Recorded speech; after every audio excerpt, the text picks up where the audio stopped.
The war on planet Garin 6 had lasted too long. Smoke never left the sky. The air was always hot from plasma fire. Tents were filled with pain, blood, and whispers of who would die next. But even in a place like this, something happened that no soldier, no machine, no alien expected. Medic June was only 6. She was quiet, steady, and never let her hands shake even when her heart did. The Human Recovery Corps had sent her to this outpost with one mission: save lives. No one ever said which lives. Her triage tent was small, crowded with wounded humans, broken equipment, and nearly empty medical kits. She had used up almost everything: burn gels, morphine sprays, even tissue foam. She had only one vial left, a small silver case holding her last dose of adrenaline. Enough to restart one heart. One, maybe two if lucky, and that was when the dragon crawled in. At first, soldiers screamed. Plasma rifles aimed. Even June flinched. It wasn't just any alien, it was one of the Skyfall creatures, the enemy. The ones that burned through cities with their fire and their screams. But this one didn't scream. It limped. Its wings dragged like torn cloth. Its deep green scales were black with dried blood, and it didn't roar. Collapsed. June's breath caught. No, no, don't shoot, she shouted, holding out her arms. It's not here to fight. The dragon lay on the ground, chest rising only slightly. One eye half closed. It didn't attack. It didn't speak. But something in its face, something told her it was begging. Sergeant Hyenseok pushed through the crowd. Medic June. What do you think you're doing? That's the enemy. No, she whispered. He stared at her. We have human soldiers dying in here. You save them, not monsters. But Jion's eyes never left the dragon. She knelt beside it, touched the cracked, shaking chest, and pulled out her scanner. 2 hearts, both failing. Blood pressure, almost 0. Breathing barely. She leaned closer, whispering. Can you hear me? A weak hum came not from its mouth, but in her mind. Psychic whisper, faint and broken name. You can talk, little, not strong, hurt, fled, not enemy, not now. Juin's fingers tightened on the scanner. This dragon hadn't come to attack. It had come to die. It didn't want to die alone. She looked at her medical bag. Vial, just one. Captain Sung-ho rushed in. Where's the adrenaline, June?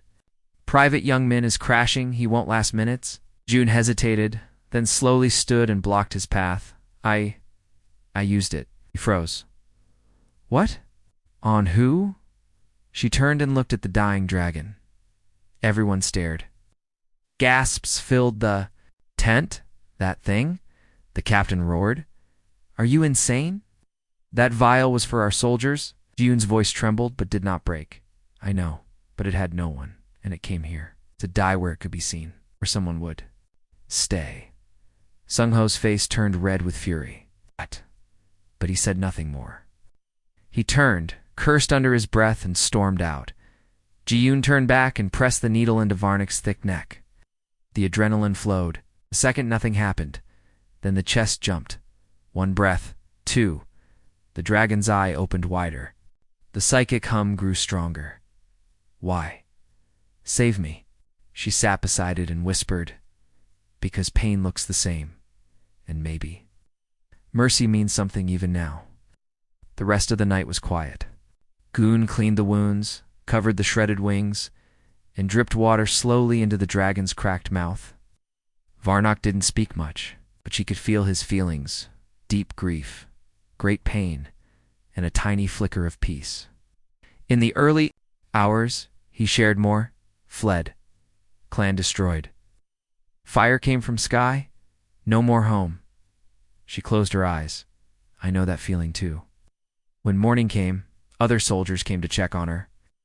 Some shook their heads. Some whispered behind her back. But one young private whispered, You saved a dragon? That's either the bravest or dumbest thing I've seen. Ji-yoon smiled tiredly. Maybe both. Outside the tent, the war still raged. Bombs fell. Screams echoed. But inside, something quiet had been born. Not a peace treaty. Not an alliance. Just a bond. And sometimes, that was enough. The sky turned red at sunrise. Smoke covered the hills. Soldiers were out of ammo. Medics were out of supplies. Hope was nearly gone. The last line of defense at the Garen 6 outpost was breaking. But no one knew that help was about to come from. A wounded dragon who should have died the night before? Inside the triage tent, Gion wiped sweat from her face. Her hands were shaky, but her eyes stayed fixed on Varnock, the alien dragon who now breathed calmly beside her.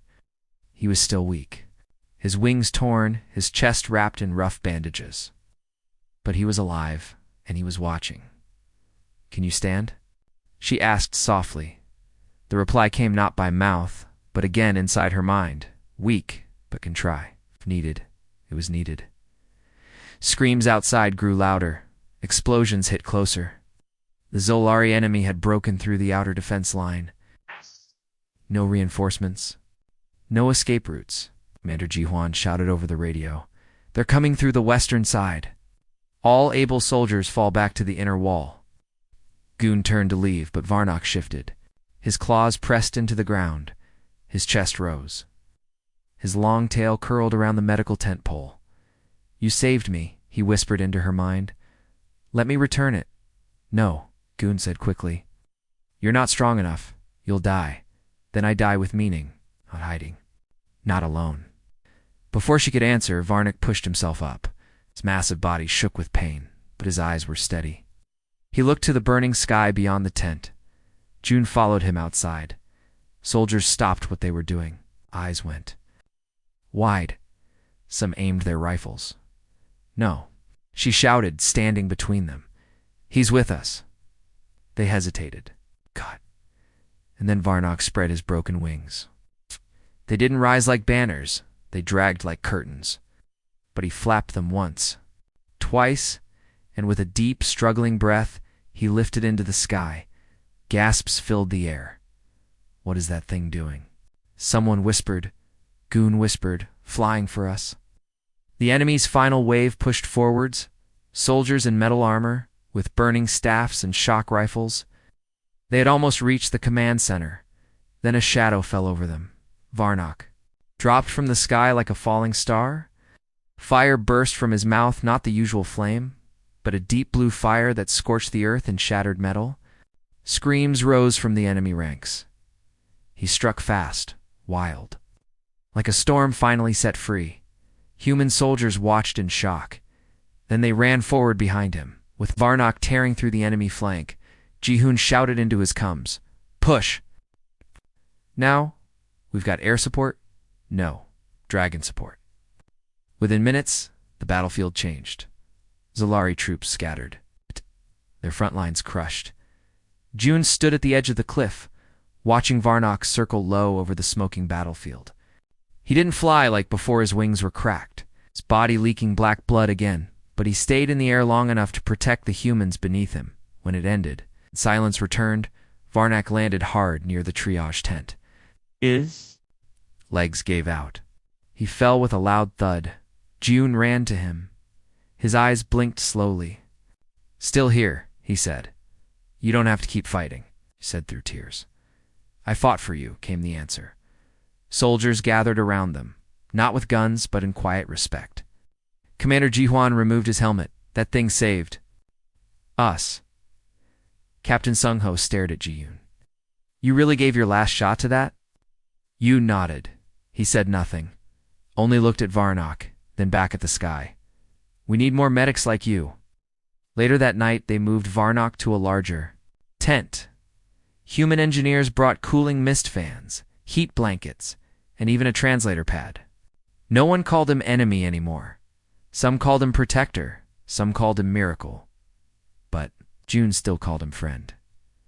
As he lay resting, his voice returned inside her head. "I had no family left, but you gave me something more." "What?"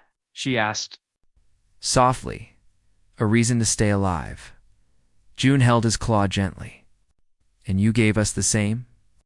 Somewhere far away, the war still burned. But here, in this tent, on the edge of a dying world, a medic's choice had created something stronger than fear, stronger than orders, a bond. A dragon who should have died, now guarded her, because when no one else believed he was worth saving, she did. And sometimes, that is all it takes to change everything.